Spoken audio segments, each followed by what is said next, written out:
from Hong Kong. My name is Bess Pepworth, head honcho at Bonds of Pi. I love talking about creativity and play linked to wellness and health with this man, and this man is Andrew Cox. Are you ready?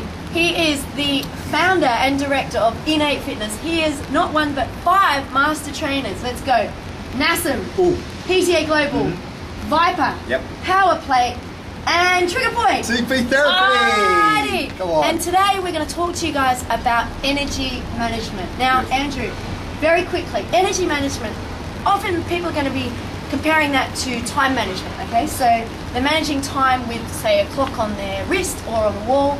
But energy management, which is what you're going to talk to us about, is more to do with the internal clock and energy. Lovely. Absolutely. Take it away, Mr. Cox. Yes, let's quickly give, if we're going to talk about energy, let's give a brief definition. So Okay. in the world of physics, energy is our potential to do work, our capacity to do work. Capacity. So when we work with clients, and we predominantly work with people in finance, so groups of people in finance, so companies come to us, we want to get more from our employees, but we want it to be sustainable. Oh, Okay. cool. Okay, we've got some things for you. So we work with people in finance, the legal, and all other sorts of issues. So what we do is we say, well, we ask you to take a paradigm shift.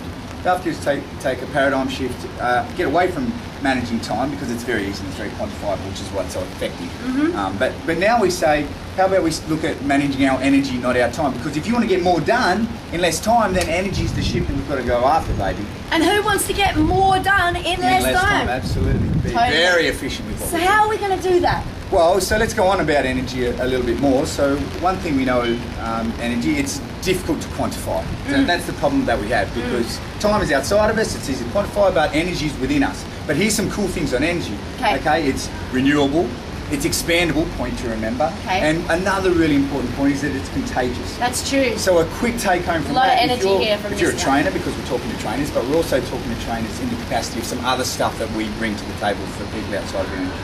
So if you're a trainer, if you're a coach, if you're in management or leadership, by virtue of the role that you're in, the energy that you bring to your day is magnified by those who surround yourself. That's so huge. It's crucially important for you to bring great energy to your day after day after day.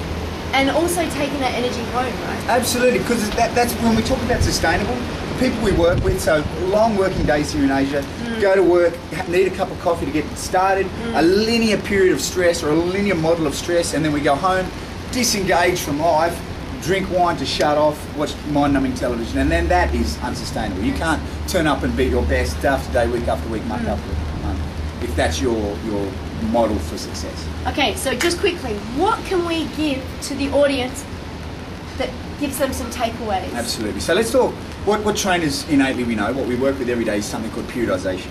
And at its most basic, periodization is how much stress or how much work with how much recovery in order to maximize gains and minimize any chance of burnout. Fantastic. So we do that with our clients for 1 hour every day. Okay, so now we're just saying, let's draw the lens back a little bit, and so when our clients aren't with us and when groups of people aren't with us, how can we take that model and expand upon it? Well, it turns out that there's something called the body circadian rhythms. And that just means that the body has its own internal clock, what you alluded to at the start of this talk.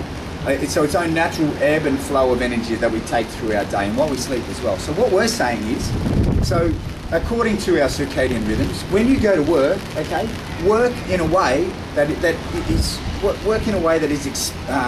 a stimulus for growth, because stress is a stimulus for growth. It's like a sprint. Exactly. Don't be scared of stress. Stress is beautiful. It's a stimulus for growth. We said this before. You don't get guns like this by sitting at home eating potato chips. Hepworth, in order to get guns like that, applied stress to this part of her body, and then the growth came in the recovery period. So what does that mean for our clients, according to our circadian rhythms? Work for 90 minutes like you're trying to expand your capacities. Stress is a stimulus for growth. Viktor Frankl told us that in that beautiful book, Man's Search for Meaning. Stress or tension is necessary to get us from where we are to where we ought to be. So 3 things for these guys. Beautiful. So point 1 that I was just bringing home, work for 90 to 120 minutes in a way that is going to expand your capacities.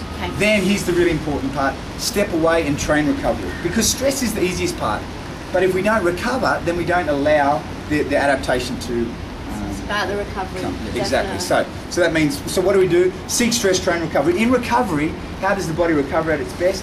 Think of your posture. And the most critical point that we can bring to this with our clients is, do you want to bring the physiology of a statesman, or would you rather bring the physiology of a slave to the way that you recover? And your body responds to that. So be aware of your breath. third point. Okay, guys, so manage your energy, not your time. Don't be a slave to the clock.